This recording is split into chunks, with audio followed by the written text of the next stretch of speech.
நாம ஆட்சிக்கு வந்து சரியா 40 நாள் ஆகுது. அதுக்குள்ள என்ன செஞ்சீங்கன்னு கேக்குறாங்க. ஒரு லிஸ்ட் ஒன்னு சொல்றேன் கேளுங்க.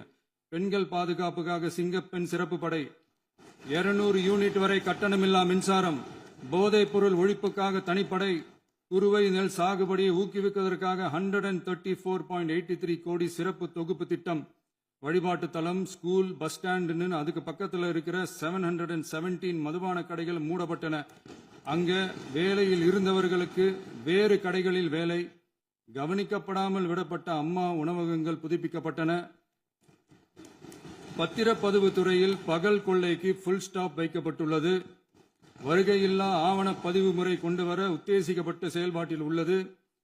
அரசு மற்றும் தனியார் மருத்துவமனையில் ஸ்கேன் மையங்களில் கருவுறுவதற்கு முன் மற்றும் பின் ஏற்படும் தவறுகளை கண்காணிக்கவும், மருத்துவ நிறுவனம் முறைப்படுத்தும் சட்ட விதிகள் பின்பற்றப்படுகிறதா என கண்காணிக்கவும், மருத்துவ மற்றும் ஊரக பணிகள் இயக்கத்தின் பயன்பாட்டிற்காக 40 புதிய வாகனங்கள் வழங்கப்பட்டுள்ளது. கூட்டுறவு வங்கியின் ஏழை எளிய மக்கள் வாங்கிய கடனுக்கு முதல் முத்தாய்ப்பாக ரூபாய் 2045 கோடி தள்ளுபடி வழங்கி ஆணையிடப்பட்டுள்ளது. ஒன்றிய அரசிடம் கேட்டுக்கொண்டதற்கிணங்க கடந்த 2 வருடமாக நிறுத்தி வைக்கப்பட்ட இருந்த ஜல் ஜீவன் மிஷன் திட்டம் புதுப்பிக்கப்பட்டு ஜல் ஜீவன் மிஷன் திட்டம் 2.0 நடைமுறைக்கு கொண்டு வரப்பட்டுள்ளது. 18,500 கோடி அளவில் உறுதியளிக்கப்பட்ட காஞ்சிபுரம் மாவட்டத்தில் மைய விரிவாக்க திட்டம், கோயம்புத்தூரில் மின்னணு பொருட்கள் மற்றும் மின்னணு அமைப்புகள் உற்பத்தி திட்டம் மற்றும் திருவள்ளூர் மாவட்டத்தில் காட்டுப்பள்ளி LNT கப்பல் கட்டும் தளம் விரிவாக்க திட்டத்திற்கு ஒப்பந்தங்கள் போடப்பட்டுள்ளன. அனைத்து நிர்வாக நடவடிக்கைகளும் மின்னணு முறையில் மாற்றம் கொண்டுவர நடவடிக்கை எடுக்கப்பட்டு வருகிறது. சட்டவிரோத கல்குவாரி மற்றும் அனுமதியின்றி கனிமங்களை எடுத்துச் செல்வது தடுக்கப்பட்டுள்ளது. பல்வேறு குவாரிகள் சீல் வைக்கப்பட்டுள்ளன. கனிமங்களை கண்காணிப்பது, எல்லைகளை நிர்ணயிப்பது மற்றும் ஆளில்லா விமானம் மூலம் அளவீடு செய்வது போன்றவற்றை செயல்படுத்துவதற்கான பணிகள் மேற்கொள்ளப்பட்டு வருகின்றன. அனைத்து துறைகளிலும் அலுவலர் தலையீடு இல்லாமல் லஞ்ச லாவண்யமற்ற தமிழகத்தை உருவாக்க அனைத்து நடவடிக்கைகளும் முடுக்கிவிடப்பட்டுள்ளது. இதெல்லாம் சாம்பிள் தான், இன்னும் இருக்கு. இந்த வெறும் 40 நாளுக்குள்ளேயே இவ்வளவு செஞ்சிருக்கோம்னா இனி வர்ற நாட்கள்ல கொஞ்சம் கொஞ்சமா படிப்படியா ஸ்டெடியா உழைச்சி லஞ்ச லாவண்யம் இல்லாத, ஊழல் இல்லாத, பெண்களுக்கு பாதுகாப்பான, சுதந்திரமான, டிரான்ஸ்பரண்டான தமிழ்நாட்டை நம்ம சொந்தங்களான தமிழக மக்களுக்கு தர்றது தான் நம்மளோட ஒன் அண்ட் ஒன்லி டார்கெட். கண்டிப்பா அதை நிறைவேற்றியே காட்டுவோம். 8 கோடி மக்கள் நம்மளோட இருக்கிறப்போ ஏங்க அதை செய்ய முடியாது? மாண்புமிகு பேரவைத் தலைவர் அவர்களே, தமிழ்நாட்டின் கருவூலம் எப்படி திசை மாறி உருமாறி தேய்ந்து ஓய்ந்து கிடைக்கிறதுன்னு சொன்னாங்க. திசை மாறி உருமாறி தேய்ந்து ஓய்ந்துன்னு வசனம் மாதிரி ரைமிங்கா இல்லாம வளமான இலக்கியமா இதே சபையில பேசினவங்களோட திறமையான ஆட்சியில நடந்த நிதி மேலாண்மையை பத்தி வெள்ளை அறிக்கையா வெளியிட்டோம். வெள்ளை அறிக்கை வந்ததிலிருந்தே கண்ணை கட்டுதுங்க. அந்த காலத்துல தான் பிள்ளையோ பிள்ளை, தொல்லையோ தொல்லைன்னு சொன்னாங்க. அதே மாதிரி தாங்க அவங்க ஆட்சியாலையும் அவங்களாலையும் இன்னைக்கு தமிழ்நாட்டுக்கே தொல்லையோ தொல்லை. இப்படி ஒரு நிலைமையை உண்டாக்கி வச்சுட்டு இவங்க சொல்றாங்க நமக்கு ஆட்சி செய்ய தெரியாதுன்னு. நம்ம அமைச்சர்களுக்கும் நம்ம சட்டமன்ற உறுப்பினர்களுக்கும் ஒன்னும் தெரியாதுன்னு. ஆமாங்க, எங்களுக்கு தெரியாதுதான். எங்க சட்டமன்ற உறுப்பினர்களுக்கும் அமைச்சர்களுக்கும் மக்கள் பணி செய்ய தெரிஞ்ச அளவுக்கு மக்கள் பணத்தை சுருட்ட தெரியாதுதான்.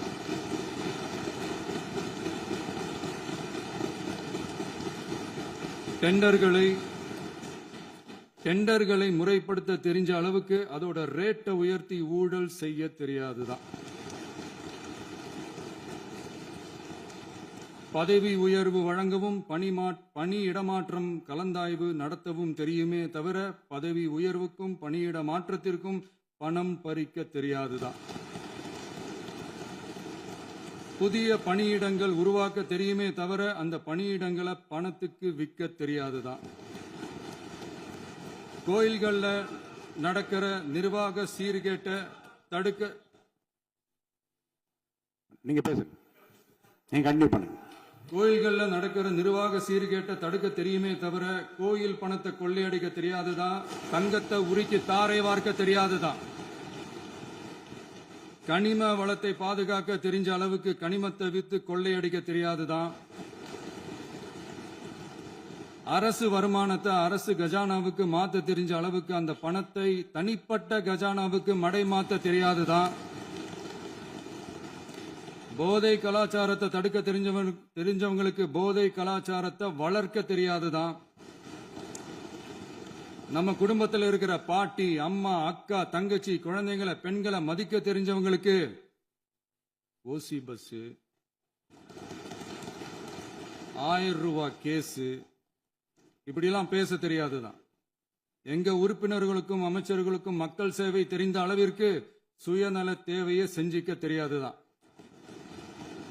அதனாலதான் சொல்றோம், எங்களை பார்த்து எதுவும் தெரியாதுன்னு சொல்றவங்களுக்கு சொல்றோம், இதெல்லாம் எங்களுக்கு தெரியாதுதான். உங்களை மாதிரி முறைகேடுகளை செய்யறத நாங்க தெரிஞ்சுக்கவும் போறதில்ல, தெரிஞ்சுக்கவும் ஆசைப்படல. அத கடைசி வரைக்கும் எங்களுக்கு தெரியாமலே இருந்துட்டு போகட்டும்.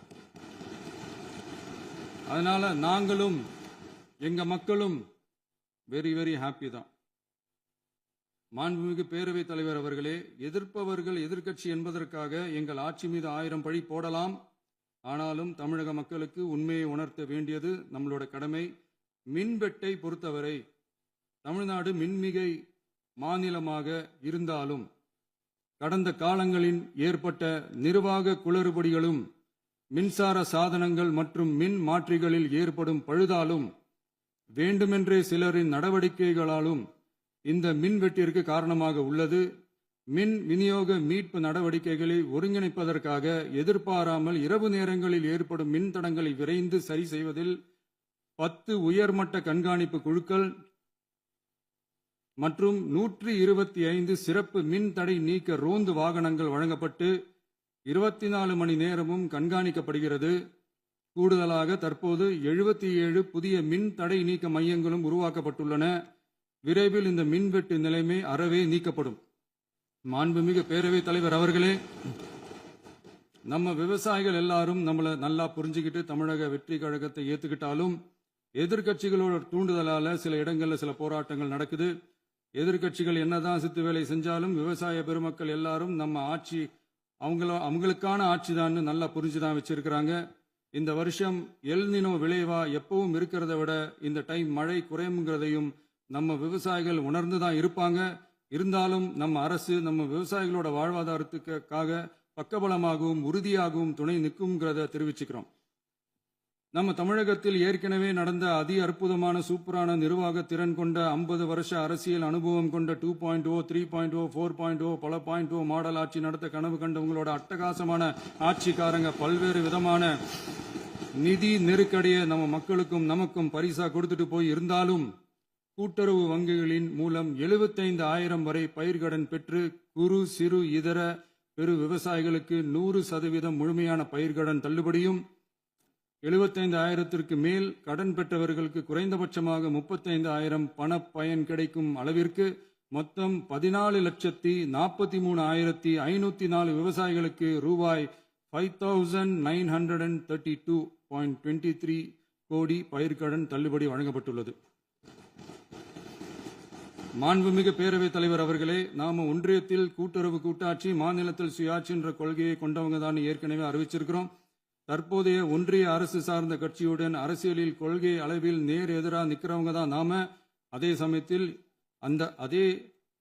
சமயத்தில் எதுக்கெடுத்தாலும் கண்ணை மூடிக்கிட்டு ஒன்றிய அரசோட மோதல் போக்கை விரும்புறவங்க நாம இல்ல. நமக்கு எப்பவுமே தமிழகத்தின் வளர்ச்சி மட்டும்தான் முக்கியம். அதுக்காக நம்மளோட அரசியல் ரீதியான கொள்கைகளையோ மாநில உரிமைகளையோ கொஞ்சம் கூட விட்டு கொடுக்கவே மாட்டோம். அதுல ரொம்ப தெளிவாகவும் உறுதியாகவும் இருக்கிறோம். இனியும் இப்படித்தான் இருப்போம். அதுல ஒருபோதும் மாற்றமே இருக்காது. அதனால இதுல யாரு திசை திருப்ப வேலையில் ஈடுபட்டாலும் அவங்க எல்லாரும் மக்கள் மத்தியில் தோற்பது உறுதி. எனவே நம்ம மக்களுக்கோ சிறுபான்மை சகோதரர்களுக்கோ நம்ம ஆதரவு இயக்கங்களுக்கோ எந்தவித சந்தேகமும் வேண்டாம். நாம் யாரோட டீமும் இல்ல. நாம எப்பவுமே பியூரான பீப்புள்ஸ் டீம். இன்னும் சொல்ல போனா நாம secular team, social justice team. மாண்புமிகு பேரவைத் தலைவர் அவர்களே, அரசு விழாக்கள், கல்வி நிறுவனங்கள் மற்றும் பல அதிகாரப்பூர்வ நிகழ்ச்சிகளோட தொடக்கத்தில் நம்ம தமிழ்தாய் வாழ்த்த பாடுறது தான் வழக்கமா இருக்கு. தமிழ்தாய் வாழ்த்த பொறுத்த வரைக்கும் நம் அரசு இதுல நம்மளோட உறுதியான நிலைப்பாட்டை ஒன்றிய அரசுக்கு மிக தெளிவா தெரிவிச்சிருக்கு. அது இல்லாம இதில் மாநில அரசின் கொள்கைக்கு ஏற்ப ஒன்றிய அரசின் அறிவிக்கையில் திருத்தம் மேற்கொள்ள கோரிக்கையும் விடுக்கப்பட்டுள்ளது. நீட் தேர்வை பொறுத்தவரை கிராமப்புற மற்றும் பொருளாதார ரீதியாக பின்தங்கிய மாணவர்களுக்கு சமமான வாய்ப்பை வழங்குவதில்லை. மருத்துவ கல்வியில் சமூக நீதி மற்றும் சம வாய்ப்பை நீட் பாதிக்கிறது என்பதை உணர்கிறோம். எனவே மருத்துவ படிப்புகளுக்கான சேர்க்கையை 12ஆம் வகுப்பு மதிப்பெண்களின் அடிப்படையில் நடத்த வேண்டும் என்று நமது அரசு வலியுறுத்தி வருகிறது. மத்திய அரசிடம் நீட்டிலிருந்து தமிழ்நாட்டிற்கு விலக்கு வழங்க வேண்டும் என்று கோரிக்கை விடுத்துள்ளது. மாண்புமிகு பேரவைத் தலைவர் அவர்களே, பேரறிஞர் அண்ணா அவர்கள் தலைமையிலான அரசு 1968 இருமொழி கொள்கையை நடைமுறைப்படுத்தியது.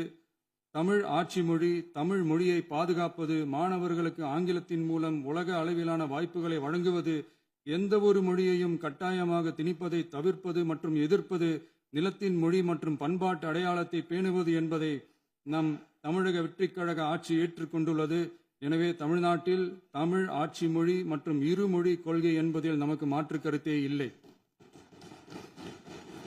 மாண்புமிகு பேரவைத் தலைவர் அவர்களே, கடந்த 11/6/2026 அன்று நடந்த நிதி ஆயோக் கூட்டத்தில் தமிழ்நாடு அரசின் சார்பாக கலந்து கொண்டு வறுமையற்ற தமிழ்நாடு இயக்கம் உருவாக்க தேவையான நிதியையும், தமிழ்நாட்டுக்கு 2 எய்ம்ஸ் மருத்துவமனைகளை தருமாறும், மருத்துவம் மற்றும் பல் மருத்துவ படிப்பிற்கு 12ஆம் வகுப்பு மதிப்பெண் அடிப்படையில் இடங்களை நிரப்புதல் குறித்தும், செயற்கை நுண்ணறிவு தொடக்க நிறுவன வளர்ப்பு மையங்கள் தமிழ்நாட்டில் அமைக்கவும், இளைஞர் திறன் மற்றும் வேலைவாய்ப்பு இயக்கம் செயல்படுத்த வேண்டியும், பெண்கள் தலைமையிலான வளர்ச்சி குறித்தும், மீனவ சமுதாயங்களின் வாழ்வாதாரம் மற்றும் மீன்பிடி படகுகள் மற்றும் மீனவர்களை விடுவித்தல் குறித்து நிரந்தர நடவடிக்கை எடுக்க வேண்டியும், காலநிலை தாங்கும் தன்மை பெருந்திட்டம் 2045 கீழ் விண்வெளி உற்பத்தி மையத்தை தேசிய விண்வெளி உற்பத்தி மையமாக அறிவிக்க கோரியும், தமிழ்நாட்டில் சாலை போக்குவரத்து, நெடுஞ்சாலை மற்றும் ரயில்வே அமைச்சகத்தின் மேம்பாட்டு குறித்தும், அனைத்து கிராமங்களையும் டிஜிட்டல் இணைப்பு வசதி ஏற்படுத்துதல் குறித்தும், கூட்டு குடிநீர் திட்டம் தொடரவும், அரசின் விழாக்களில் தமிழ்தாய் வாழ்த்துக்கான முதலிடத்திற்கான கோரிக்கையும், மேகதாது அணை கட்டுமான நிறுத்தத்தை உறுதிப்படுத்தவும், மாநிலத்தின் மீது மும்மொழி கொள்கையை வற்புறுத்தாமல் புதிய கல்விக் கொள்கையை திணிக்காமல் தமிழகத்திற்கான கல்வித்தொகை ரூபாய் 3284 கோடியை விடுவிக்க கோரியும், ஆண்டுதோறும் 5 லட்சம் இளைஞர்களுக்கு உதவித்தொகையுடன் கூடிய பணியினை தொழில்நுட்ப பயிற்சி வழங்க ஒத்துழைப்பு வழங்குமாறும், ஒகேனக்கல் 3ஆம் கட்ட கூட்டு குடிநீர் திட்டத்திற்கான நிதி ரூபாய் 2283.40 விடுவிக்கவும், வேலை வாய்ப்பு மற்றும் வாழ்வாதாரத்துக்கான உத்தரவாத திட்டத்தின் கீழ் வேலை வாய்ப்புகளை உருவாக்க உடனடி நடவடிக்கை மேற்கொள்ள வேண்டியும் மற்றும் திருக்குறளை தேசிய இலக்கியமாக அறிவிக்குமாறும் தமிழ்நாடு சார்பில் பேசியுள்ளோம் என்பதை தெரிவித்துக் கொள்கிறோம். மாண்புமிகு பேரவைத் தலைவர் அவர்களே, அண்டை மாநிலங்களுடனான நட்புறவு ஒரு மாநிலத்தின் வளர்ச்சிக்கும் நாட்டின் ஒற்றுமைக்கும் மிகவும் அவசியமானது. தமிழ்நாடு தனது அண்டை மாநிலங்களுடன் நதி நீர் பங்கீடு, பொருளாதாரம், கல்வி, கலாச்சாரம் மற்றும் போக்குவரத்து துறைகளில் நல்லுறவை பேணி வருகிறது. பரஸ்பர மரியாதை, ஒத்துழைப்பு மற்றும் கூட்டாட்சி தத்துவத்தின் அடிப்படையில் அண்டை மாநிலங்களுடனான நட்புறவை வலுப்படுத்தவும் நமது ஆட்சியில் காக்கப்படுகிறது. மாண்புமிகு பேரவைத் தலைவர் அவர்களே, சட்டம் ஒழுங்கை பற்றி பேச்சு வந்தது. சட்டம் ஒழுங்கு சரியா இருக்கணும் அப்படின்றதுல எங்களுக்கு மாற்று கருத்தே கிடையாது. கண்டிப்பா லா அண்ட் ஆர்டர் கரெக்டா இருக்கணும், கரெக்டா இருக்கும், இருக்க வைப்போம். அதே மாதிரி பெண்கள் பாதிக்கப்படுறதையும் இங்கே யாராலையும் சகிச்சிக்கவே முடியாது. அதுக்கான கடுமையான நடவடிக்கைகள் நம்ம அரசு எடுத்துக்கிட்டு இருக்கிறோம். இந்த சிங்கப்பெண் சிறப்பு அதிரடிப்படை கூட அதுக்கான ஒரு ஃபர்ஸ்ட் ஸ்டெப் தான். அதே மாதிரி இந்த போதைப் பொருள் நடமாட்டம் அதை கண்ட்ரோல் பண்ணுறதுக்கும் நம்ம அரசு கடுமையான நடவடிக்கைகள் எடுத்துக்கிட்டு இருக்கிறோம். அதையும் கண்டினியூ பண்ணி எடுப்போம். மாண்புமிகு பேரவைத் தலைவர் அவர்களே, இப்போ நான் சொன்ன இந்த பிரச்சனைகள்லாம் இந்த 2026 போன மாதம் மே மாதம் 10ஆம் தேதி புதுசாக வந்துடல. இதெல்லாம் பல வருஷமா இருக்கிற பிரச்சனைகள் தான், பல வருஷமா கண்டுக்காம விட்ட பிரச்சனைகள் தான். இன்னைக்கு எதிர்கட்சிக்காரங்க அதை பற்றி கேட்கும் போது எனக்கு அது அக்கறையாக தெரியல, அவதூறு அரசியலாக தான் தெரியுது, பழி போடுற அரசியலாக தான் தெரியுது. இப்படி அவதூறு பழி போடுறவங்கள பார்த்து ஒன்று தான் கேட்கணும்னு தோணுது. கடந்த 9-10 மாசமா நம்ம ஸ்டேட்ல சட்டம் ஒழுங்கு டிஜிபியே இல்லை. சட்டம் ஒழுங்கு டிஜிபியை போடுங்கன்னு சொல்லி எல்லாம் ஓஞ்சி போயிட்டோம். போன ஆட்சியில் நடந்ததுக்கெல்லாம் இப்போதான் விடையே கண்டுபிடிக்கிறோம் நம்ம ஆட்சியில்.